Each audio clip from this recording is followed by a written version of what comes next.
नमस्कार, संदीप जाधव या चॅनलमध्ये आपल्या सर्वांचे सहर्ष स्वागत आहे। आज आपण महात्मा ज्योतिबा फुले यांच्याविषयी 10 ओळीचा मराठी निबंध पाहणार आहोत। चला तर मग पाहूया। महात्मा ज्योतिबा फुले। महात्मा फुले हे एक महान समाज सुधारक होते। त्यांचा जन्म 11 एप्रिल 1827 रोजी सातारा जिल्ह्यातील कटगुण येथे झाला। त्यांचे पूर्ण नाव ज्योतिराव गोविंदराव फुले असे होते।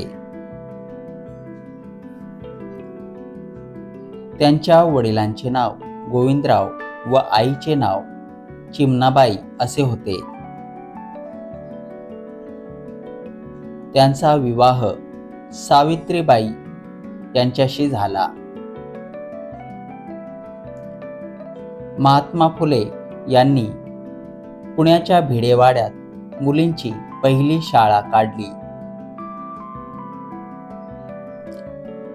1873 मध्ये त्यांनी सत्यशोधक समाजाची स्थापना केली।